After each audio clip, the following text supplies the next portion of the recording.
sanitaire du Nord. Une délégation s'est rendue dans la région pour contrôler les différentes réalisations du projet. Images et réactions tout à l'heure. C'est fini pour le festival du chameau des arts et de la musique du Sahel. Les festivaliers repartent avec une promesse à tenir. Des écoles seront construites pour la rentrée. La pose de la première pierre a eu lieu hier. Bonjour et bienvenue au 13h15 de la télévision du Burkina. Tout d'abord, le président du Faso a reçu ce matin une délégation de la MINUSMA. Les missionnaires sont venus s'entretenir avec Blaise Compaoré sur l'évolution du dossier malien. On écoute le professeur Abdoulaye Batili à sa sortie d'audience. Ce qui est important de souligner ici, c'est la nécessité d'accélérer le processus de paix. Et dans ce cadre, nous avons recueilli les avis, les suggestions du président du Faso. Nous avons écouté les mouvements. Nous sommes confiants que le dossier va connaître une évolution dans les tout prochains jours.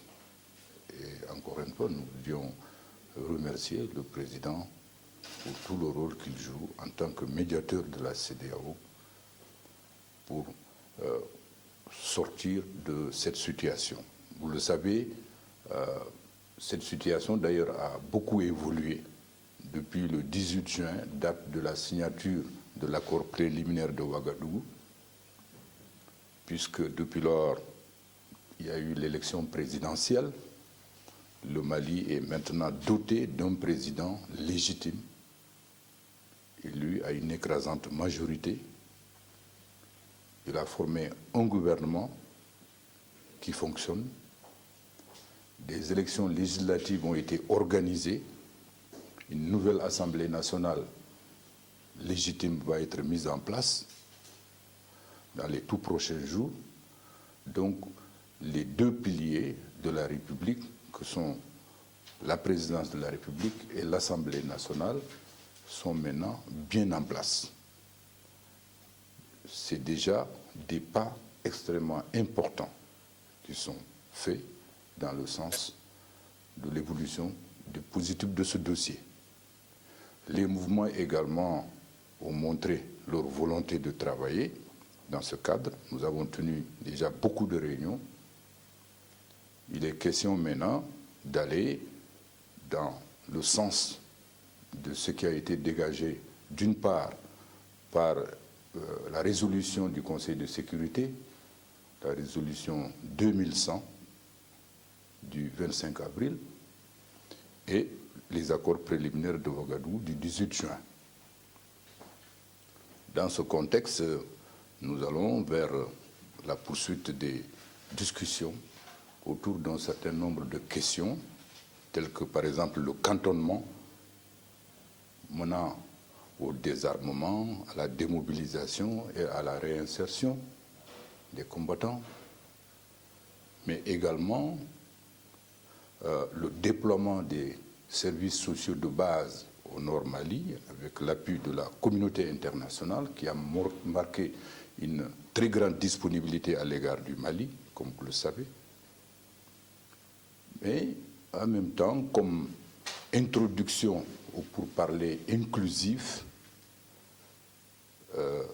un séminaire sur les leçons apprises. Voilà, toutes nos excuses pour cette interruption due à une panne d'électricité. La suite du journal. Vous aviez suivi donc le professeur Abdoulaye Batili. Ce sont des propos recueillis pour nous par Estelle Judith Assogba. Et puis des députés dans la région du Nord du Burkina. Ils sont tous membres de la commission de l'emploi, des affaires sociales et culturelles. Sur leur rôle de mission, on pouvait lire sortie de contrôle du projet de construction des centres sanitaires dans les zones rurales. Ibrahim Guigma, un reportage. Les députés, membres de la Commission de l'emploi, des affaires sociales et culturelles, sur les traces d'un accord de prêt dont l'Assemblée nationale a autorisé la ratification en octobre 2002 entre le Burkina Faso et la Banque islamique de développement, dans le but de financer le projet de construction de centres sanitaires dans les zones rurales du Burkina Faso. Dès le briefing pour entamer cette mission parlementaire dans la région du Nord, une zone d'ombre a levé. Le croisement des documents révèle que sur les 7 centres sanitaires au bénéfice de la Direction régionale de la santé du Nord, 2 centres sont tantôt construits par le projet cité plus haut, tantôt offerts par un autre projet. L'atmosphère s'alourdit de suspicion. On met à contribution les carnets d'adresse et vite, les choses sont tirées au clair. Une erreur humaine d'indication est passée par là. Le rectificatif est apporté et le compte est désormais bon. La suite de la mission sur le terrain s'effectue dans ce que d'aucuns appellent le Burkina profond, inaccessible même en saison sèche. C'est là, justement, l'une des difficultés liées à l'exécution du projet, soulignée par les populations lors des entretiens avec les élus nationaux. Dans les localités de Bani, Rigui, Bouna, Omsom, Doubaré et Goursi, les mêmes problèmes se recoupent. Nous avons constaté que dans plusieurs CSPS, il y avait des difficultés en matière de personnel, il y avait des difficultés également pour l'acquisition des médicaments essentiels génériques. Nous avons noté aussi que certains CSPS n'arrivaient pas à satisfaire à la demande des populations. Nous avons noté tout cela avec beaucoup d'attention. Si Goursi n'a pas de problème de voie d'accès ou d'électrification, reste que nombre d'infrastructures et matériels de ce centre médical, avec antenne chirurgicale, ouverts en 2012, ne sont pas encore réceptionnés.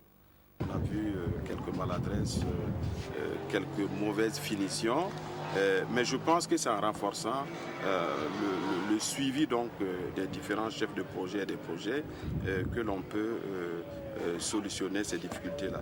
Ce que les députés sont venus voir, ce sont les résultats des 3 premières phases du projet de construction de centres de santé dans les zones rurales du Burkina Faso. Alors que la 4e phase se prépare, les premiers acteurs de la santé au niveau local attendent d'y apporter leur contribution. Nous souhaitons que la réalisation d'infrastructures et d'équipements puisse se poursuivre pour cette phase 4-là, mais que les acteurs que nous sommes puissent être mieux impliqués et qu'on puisse aussi s'intéresser à d'autres aspects d'équipement comme la logistique roulante. Malgré les difficultés, les députés ont apprécié positivement l'apport qualitatif et quantitatif de ce projet à l'amélioration de la santé des populations. Le problème de la clôture se pose également à plusieurs étapes et certains membres de la délégation parlementaire sont toujours à se demander à quoi sert un portail comme celui-ci ici à Omsom pour un centre de santé sans mur ni grillage qui l'entoure. La commune urbaine de Tougan reçoit du matériel médico-technique et scolaire. C'est un geste de 2 associations danoises et burkinabé. Il est estimé à 35 millions de francs CFA. Salinana. Une ambulance, un échographe, un moniteur, plus divers autres matériels médico-techniques, scolaires et social, le centre médical avec antenne chirurgicale, les directions provinciales de l'éducation nationale et de l'action sociale de Tougan sont les heureux bénéficiaires du jour. Ce don est le fruit du partenariat entre les associations Éducation sans frontières du Burkina et ABL Conso du Danemark. Ces 2 associations sœurs interviennent depuis des années au niveau de la province du Sourou dans les domaines de l'éducation, de la santé et de l'environnement. Il y a des gens qui voient les choses telles qu'elles sont, se demandent pourquoi. Par contre, il y en a qui rêvent des choses telles qu'elles n'ont jamais été, se demandent mais pourquoi pas. Et je crois que mon association s'inscrit dans ce 2e dynamisme pour donner un peu de sa vigueur à la population qui m'a nourri et pourquoi pas à la région et au pays. Conscient de l'importance de ce matériel dans la prise en charge des malades, le médecin-chef du district sanitaire de Tougan salue cette action humanitaire qui va contribuer à améliorer les conditions de vie des populations. Ce matériel rencontre exactement les besoins que nous avions. Et on avait déjà 2 ambulances, mais toutes défectueuses. Et on attendait la dotation du ministère de la Santé. Et cette ambulance, ça va permettre de pallier un tant soit peu et les besoins en attendant que la dotation du ministère vienne renforcer. Parce que le district compte 36 CSPS avec des routes peu praticables, quasiment pas praticables. Et il faut un certain nombre d'ambulances pour desservir les différents CSPS. La commune urbaine de Tougan compte près de 100 000 habitants. Les autorités locales ont donc invité les bénéficiaires à faire bon usage de ce matériel qui va sans doute soulager les populations qui en avaient tant besoin. Le Festicham 2014 a refermé ses portes samedi. Vous le savez, ce festival est le lieu de découverte du chameau, mais pas seulement.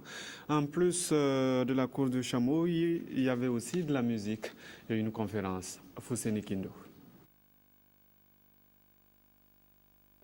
Une des grandes attractions annuelles à Gorom Gorom dans l'Oudalan. La course de chameau à l'occasion du Festichams, le festival du chameau et des arts de la musique au Sahel. Depuis bientôt 10 ans, cette manifestation participe au rayonnement culturel de la région du Sahel. Et les populations l'ont adopté, preuve de l'affluence à chaque édition. Il ne faut pas voir, comme on le dit, le côté festif. Moi, de mon point de vue, je vois plutôt le côté rassemblement. Et c'est parce que vous ne nous connaissez pas. Sinon, ceux qui sont là sont des éléments qui viennent de tous les bords possibles. Et il y a de cela quelques années, les gens ne se regardaient pas. Et le festival donc, a été construit d'abord dans le sens de la cohésion sociale, comme je l'ai dit. Et cela, nous l'avons pas réussi à 100%, mais nous avons au moins quand même les 60% dans la mesure où le Gorom Gorom a adopté le festival. La course déroulée selon le principe de championnat a permis à un jeune de se classer premier devant la trentaine de chaméliers qui a pris part à la compétition. Il reçoit un prix en espèces d'environ 250 000 francs CFA. Je suis très content d'avoir été le premier de cette course.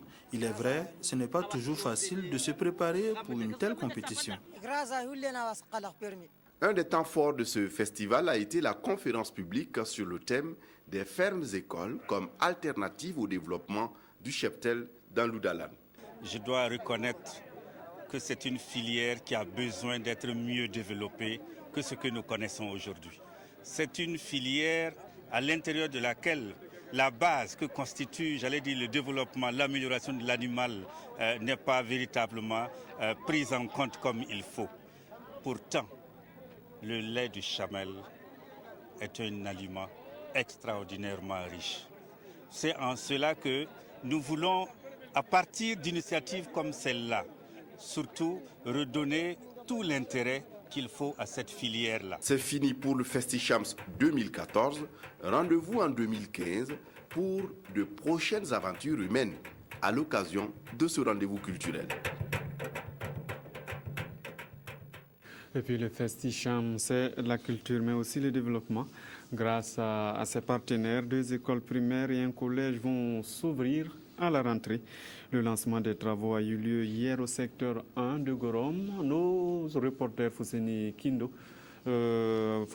donc notre envoyé spécial, reviendra sur le sujet, mais la suite de cette édition avec le Conseil supérieur de la communication qui fait le bilan de son année autour de sa présidente. C'était aussi l'occasion de lancer les perspectives de 2014. Kadissan Vongo. C'est dans une ambiance empreinte de collégialité et de fraternité que personnel, famille de la presse et premiers responsables du Conseil supérieur de la communication ont procédé à l'échange de vœux 2014. Le porte-parole Jean-Paul Koseibo a formulé à la présidente du Conseil supérieur de la communication et à sa famille des vœux de succès, de bonheur, de prospérité et de paix. Il a saisi cette opportunité pour faire le bilan des activités de l'année écoulée qui s'avère positif. Au titre du bilan, 2013 a été au CSC une année de dur labeur au vu des activités réalisées. Sur 11 grands objectifs éclatés en 42 activités, 36 ont été entièrement exécutés au 31 décembre 2013. Seulement 4 n'ont pas été exécutés, souvent pour des raisons incontrôlables, ce qui porte le taux d'exécution à plus de 90% du programme d'activité. La représentante de la famille de la presse a aussi présenté les vœux des médias à Béatrice Damiba. Elle a formulé des vœux de santé, de succès, de prospérité pour sa famille et son institution. La rencontre de ce jour offre l'occasion aux femmes et hommes des médias de saluer des avancées notables constatées au cours de l'année 2013, en matière notamment de liberté de la presse, de renforcement des capacités des entreprises de presse, aussi bien publiques que privées. En retour, la présidente du Conseil supérieur de la communication a formulé à ses agents et à la grande famille des médias des vœux de paix, de santé, de prospérité et de succès. Tout en vous remerciant, je formule en retour pour chacun et chacune de vous tous mes vœux de santé, de prospérité et de succès dans vos différentes entreprises. Je souhaite aussi, évidemment, la paix pour notre pays. Chers collaborateurs, sur le plan interne, nous pouvons nous féliciter de l'esprit de solidarité et de fraternité qui a prévalu lors d'événements heureux et malheureux dans nos familles. Des grands chantiers s'annoncent pour l'année 2014. On peut citer l'aboutissement des 2 nouvelles lois sur la presse écrite et sur l'audiovisuel, l'élaboration et la mise en œuvre de la stratégie nationale de communication dans le cadre du basculement de la télévision numérique terrestre. La coordination des mouvements associatifs de protection de l'environnement salue le maire de Ouagadougou, Marin Ilboudo. Les membres sont allés dire leur gratitude au maire de la capitale à travers la remise d'une attestation de reconnaissance. Yolande Lompo. Dans cette salle pleine comme un œuf, les membres de la coordination des mouvements et groupements associatifs de protection de l'environnement sont venus présenter leurs vœux à Marin Casimir Ilboudo et à son conseil municipal. À l'occasion, ils lui ont décerné une attestation de reconnaissance pour ses efforts d'encadrement, de soutien et d'accompagnement à l'endroit de ces associations qui œuvrent pour l'amélioration du cadre de vie des populations dans sa cité.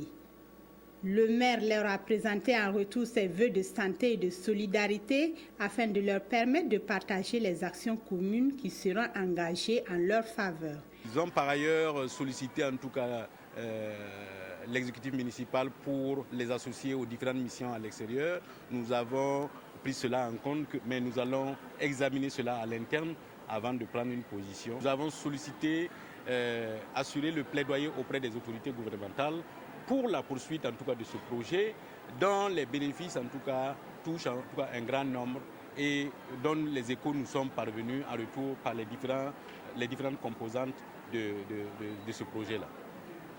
Des mesures sociales ont été prises par le gouvernement visant à améliorer les conditions de vie de ces femmes qui voient ainsi leur rémunération passer de 12 000 à 37 000 francs CFA.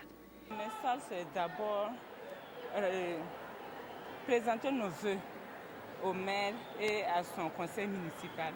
Également remercier le maire et surtout le gouvernement qui a pensé à nous en essayant d'augmenter nos salaires pour que nos conditions de vie soient améliorées dans nos familles. Nous demandons toujours au gouvernement de penser aux femmes. Des troupes d'animation se sont succédées au cours de cette cérémonie où éloges rythmés avec pas de danse. La commune de Samba, dans le Passoré, joue la solidarité. Une journée de partage et d'appui à la scolarisation s'est tenue hier sur place. L'initiative est de Paul Somdo, un fils du village. Il en est à sa 9e édition. Evelyne Dabiré. Ventre creux n'a point d'oreille, dit-on. Et pour que ces élèves de la commune rurale de Samba prêtent une oreille attentive aux propos de leurs enseignants, l'association d'Alobé persévère dans l'appui à la scolarisation à travers une journée de partage en tout genre. Partage de repas communautaires, de kits scolaires et de sacs pédagogiques. Cette action qui dure depuis 2005 trouve sa force dans l'impact qu'elle a sur le rendement scolaire des enfants de la localité. C'est cet impact-là qui m'encourage à perpétuer quand même jusqu'à la 9e édition. C'est vrai que dès les premières éditions, ce n'était pas évident. La mayonnaise a commencé véritablement à prendre à partir de la 5e édition. Et c'est là que cela m'a donné véritablement un tonus pour poursuivre. D'abord, l'impact sur le terrain, les autorités locales ne cessent de le renouveler. Le milieu éducatif ne fait que réitérer le besoin. On sent également au niveau des enfants. Cette 9e édition qui s'est déroulée dans le village de Kiobo a été une occasion pour l'association d'interpeller les ressortissants de la localité pour leur implication dans le développement de l'éducation dans la commune. Ce que nous voulons cultiver, c'est l'accompagnement des parents sur les enfants. Parce que nous, ce qu'on fait de façon ponctuelle, une fois l'année, et après on revient l'année prochaine, c'est bon, mais ce n'est pas ça qui peut véritablement créer l'impact. C'est surtout susciter les parents d'élèves à accompagner les encadreurs et les élèves. Nous voyons également les difficultés des élèves. Et vous avez vu cette année, nous avons décidé de lancer un produit qu'on appelle DAF, d'Alobé appuie les femmes. Parce que nous constatons que ce que les femmes obtiennent est beaucoup plus, communique directement avec les enfants, les hommes aussi, mais surtout les femmes. Donc nous avons décidé de mettre l'accent sur l'appui financier des femmes. Et donc c'est cet accompagnement. Les AME aujourd'hui sont véritablement le vrai levier d'accompagnement au niveau de toutes les écoles. Les différents intervenants, comme le secrétaire général de la province du Passoré et le maire de la commune de Saba, ont salué cette répartition de biens mobilisés et ont rappelé les actions bienfaitrices de l'association qui sont entre autres la création des cantines dans 4 écoles de la commune, de même que la création du CBNF, le centre d'éducation de base non formelle Saint-Paul. On reparle du Mouloud à Zogoré dans la province du Yatenga. Les fidèles musulmans de la localité sont allés célébrer l'anniversaire du prophète autour du cheikh Ibrahim Kirakoya. Ils ont prié pour la paix. Dramanso. Cette célébration du Mouloud à Zogoré a rassemblé les fidèles musulmans autour du cheikh Ibrahima Kirakoya. La veillée de prière a été l'acte majeur de cette célébration. Dans son sermon, le cheikh Ibrahima Kirakoya de Zogoré a retracé les conséquences des crises à travers le monde pour expliquer l'importance de la préservation de la paix. Pour la paix. Le Mouloud, c'est pour commémorer la naissance du prophète Mahomet et lui demander d'intercéder pour que la paix règne dans notre pays. Cette année, c'est sous le signe de la paix que nous célébrons le Mouloud. Les autorités locales, des délégations des villages environnants et des dignitaires religieux sont venus saluer et soutenir le cheikh pour ses actions en faveur de la cohésion sociale. Comme on a dit aussi, on est parti là où il y a l'islam. J'ai trouvé les musulmans. Je suis parti chercher les musulmans, j'ai trouvé l'islam. Et il faut qu'on sache que l'islam, c'est pas l'arabe, c'est pas d'être arabe. Voilà cette occasion, ça m'a vraiment touché. Et on sait maintenant, et je peux raconter à mes frères aussi qu'en Afrique, au Burkina Faso, il y a l'islam aussi. Le cheikh et d'autres chefs religieux ont invité les fidèles musulmans à perpétuer l'esprit du Mouloud dans la communion et la fraternité. Merci d'avoir suivi cette édition qui s'achève. Bonne suite de programme sur la RTV.